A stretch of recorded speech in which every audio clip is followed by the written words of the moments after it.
Guys, কেমন আছো সবাই? Welcome to my another new vlog. তো সকাল এখন সামথিং বাজে 6:30 to 7। এখন গাইস জাস্ট উঠলাম, কারণ কি আমার গানের টিচার এসছে। এখন আমি গান করব, তারপর পড়াও আছে, পড়তে যাব। আজকে তো রবিবার, তাই ছুটি। তো চলো প্রথমে আমরা গান করে নিই, ঠিক আছে? তো গাইস গান করার আগে প্রথমে তো ব্রাশ করা দরকার। তো লেটস গো।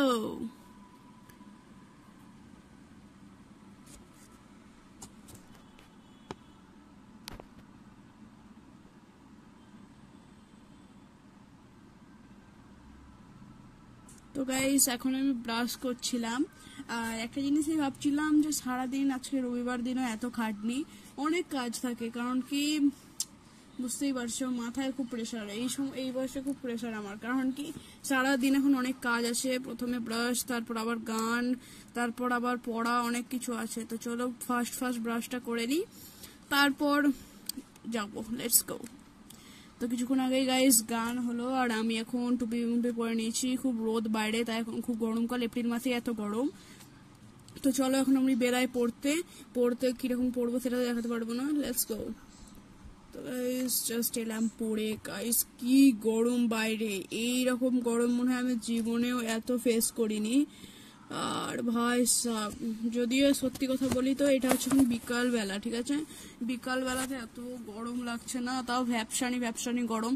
সকালকার থেকে তো একটু কম মনে হচ্ছে যতটা আমার দেখে, কিন্তু তাও অনেকটাই রিয়েলিটি বলছি, সত্যি ভাই মারাত্মক গরম আজকের মতন গরম সহ্যই করা যাচ্ছে না, ঠিক আছে? তাও তো আমরা এসির মধ্যে ছিলাম গাইস, ঠিক আছে?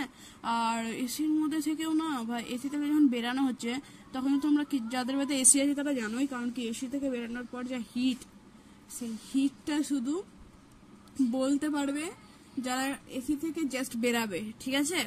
তো যাই হোক, এখন তো বিকালবেলা, আর বেশি কোনো কাজ নাই। এখন শুধু কটা অ্যাসাইনমেন্ট প্রজেক্ট আছে, আর একটু কাজ আছে হোয়াটসঅ্যাপে স্কুল থেকে দিয়েছে, ওগুলো করব।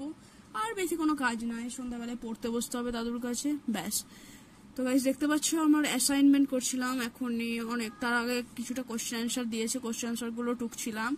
তার পড়তে খিদা খুব পেয়ে গেছিল, আর গাইস ভালো লাগছিল না একদম, মনে হচ্ছিল পেট ফেটে সব খাবার বেরিয়ে যাবে, ঠিক আছে? এত সব খিদা পাচ্ছিল না।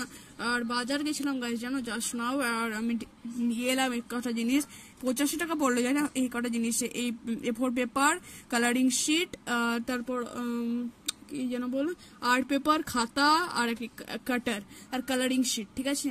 এই কটা নিয়ে 85 রুপিস পড়ে গেল আমার। সব 5টা 10টা করে নিয়ে এসছি, একটু বেশি করেই, যাতে অসুবিধা না হয় পরে লাগলে।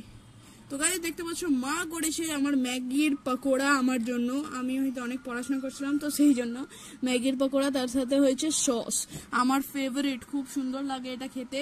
আমি মোস্টলি এটাই খাই সন্ধ্যাবেলায় যখন টাইম পাই, ঠিক আছে? তো আমি তাড়াতাড়ি ফিনিশ করি, আর গাইস তোমরা দেখতে থাকো, ঠিক আছে? আর ব্লগ তো প্রায় শেষই হয়ে যাবে, কারণ কি সন্ধ্যা লেগে গেছে অলরেডি, আর আমাকে এডিটও করতে বসতে হবে। তো তার আগে আই থিঙ্ক ব্লগটা শেষ করা বেটার হবে। তো ওকে। তো গাইস কি বলবো, আর আমার তো বলার কিছু নাই, খুব স্পেশাল পকোড়াটা খেলাম, খুব সুন্দর। আর দাদুর কাছে এখন একটু জাস্ট পড়ে এলাম, আর দাদু ভাই সারতেই চাইছিল না, জানো। আমি বললাম আমার কাজ আছে, তাই বলে এলাম। তো